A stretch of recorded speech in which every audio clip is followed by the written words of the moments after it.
Okay, we're going to do the top crust now. Remember, I like a little bit on each side. I'll put some over here. I'm making kind of more of a mess than I usually do. I have cinnamon apples in my hands now. See how I got to clean this off? Because it's the moisture. Oh, I should show you my other rolling pin. If you guys do cookies and you like them like a 1/4 inch or whatever. Okay, my hands are dirty, but I don't care. I'm going to show you this real quick. There's a company and it's expensive. It's called Joseph, but of course, let me tell you where I got mine. I got mine from Temu. Of course I did. What are these rings? Now these rings come off. It looks like a barbell, doesn't it? And it has markings like ticks. So if you want to have, if you don't have a mat like this, but you need it like 10 inches to go on a pie plate or whatever. So it's marked here for you. You know, you just keep going out. But these come off. This undoes, and you can put them on and off. So if you wanted, here, it's a better description on the bottom. Say you're rolling out kalaki, okay? And you want it to be a 1/4. This would be, I think, a 1/4 inch. So you do the red one. And what happens is, as you roll it, look, you have a space underneath, right? For the big one. And then you get it perfectly even. So I could use this for this. I can, you know. And then when it gets down to the blue, if I wanted it on the blue, what happens is it will only be that thickness the whole way over. See, this one's hitting a little bit now. Maybe I'll try it. I need some more flour. Yeah, you can use this for cookies or pierogies or whatever. Should I give you my link? I always feel funny about saying, hey, use my link. But it's worth it, man. You know what? I'm going to go back to my rolling pin. My other rolling pin. I just wanted to show you. This is really cool if you're making a lot of Christmas cookies and you need things to be exact so they bake exact also. Okay, my nice heavy one, my marble one.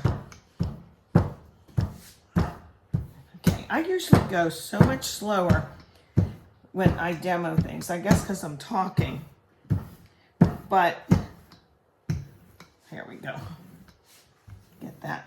Now this is thicker, this is thinner, but I won't need all these edges. This is just for the top. That looks about right. I still didn't get a knife. So I'm gonna go around and just get rid of the little scraggles. I can always add them back on. Okay. See, this one's a little nicer than that first one, isn't it? Oh, come here, you.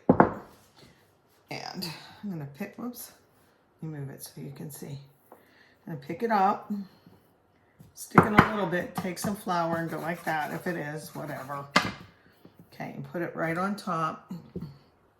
And then flip this over. Okay. Like I said, I like a heavy crust.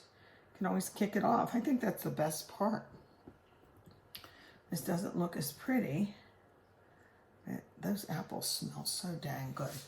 Now, there's a lot on this side, right? And not so much on this side.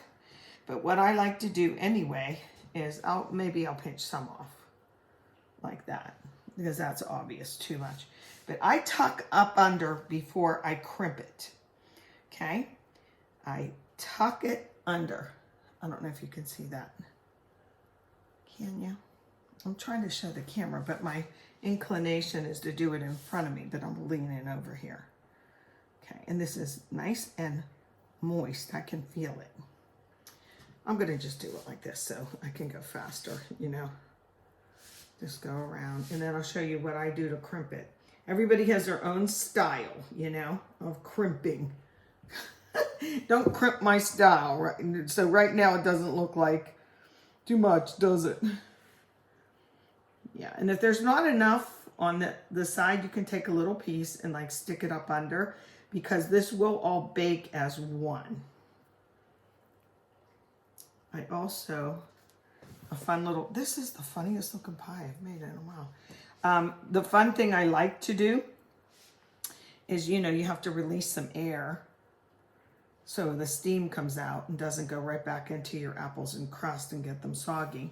But what I like to do is wherever I'm going, like for, if I was making a pie for someone, what I would do is I put their initial in it. So I might do Silas because we're going over to see the baby. This looks lumpy bumpy, but this is what I do. Do this with me. Okay, I do this and then I go like that. That's all I do. Like that. And then I go around the horn. I told you I can go faster in front of me. Some people do this and then mush it down. I don't know why I just ended up doing it like this. Okay. Okay, and then, oh, I do need a knife. I'm going to put a little S in the middle. I'll get a knife and do it like that. S is for Silas. That's our new grandbaby.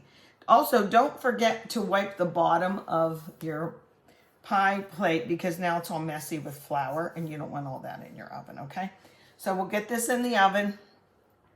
I think I usually start about 375, but you really got to cook and then stab it and make sure the apples are cooked all the way through, okay? If your pie fluting gets too crisp, oh, there's my phone.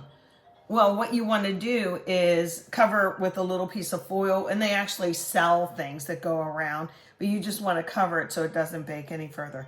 Let me get this in the oven and answer my phone. Here we go. Boy, is this a heavy pie. They always are.